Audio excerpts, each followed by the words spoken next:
प्रणाम जी, सुंदर साथ जी। बड़े महाराज जी श्री राम रतन दास जी की अपार मेहर, अपार कृपा से वो हमें अपनी जीवन यात्रा में हमें संग संग लेकर चल रहे हैं। और धन्य भाग हमारे जो हम उनकी इस यात्रा के हर एक क्षण को लाइव भी अनुभव करते हैं। और बाद में भी जब चिंतन मनन करते हैं तो महाराज जी के ये सुविचार और ये सुंदर सिखापन हम अपने जीवन में भी उतारने का प्रयास करते हैं। तो कल की बितक में महाराज जी कह रहे हैं कि फूट जाएं आंखें जिनमें बंधा अथरू का द्वार नहीं, विनस जाए वो हृदय पलक में जिसमें प्रियतम प्यारा नहीं।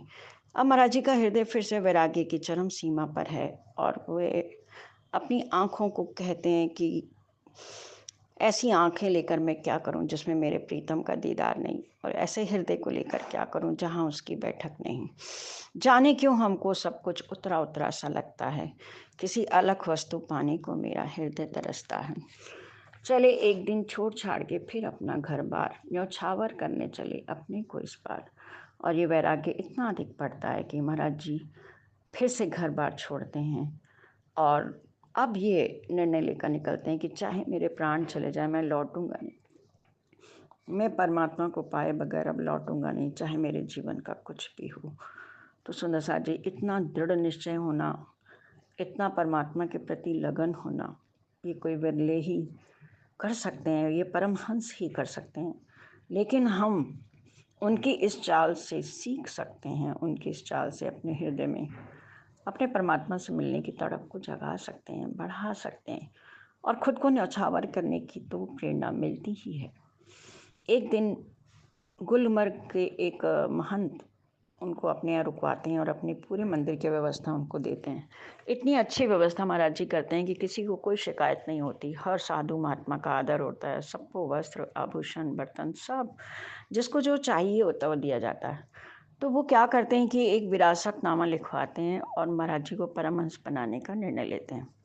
लेकिन महाराज जी उस पद को नहीं संभालते और क्या कहते हैं कि मुझे ये सब नहीं चाहिए, ये जी का जंजाल है, मैं इनको लेकर क्या करूँगा, मैं इस झंझट से को नहीं लेना चाहता हूँ। क्योंकि एक आग जो छोटी बुझाई त्यों दूजी मोटी लगाई, कि मैंने अपना घर परिवार जिस कारण छोड़ा है उसको मैं छोड़कर अब फिर से एक पद की आग में नहीं बैठना चाहता हूँ, मैं कहीं बंद कर नहीं रहना चाहता हूँ जब तक मेरे प्रियतम नहीं मिलेंगे।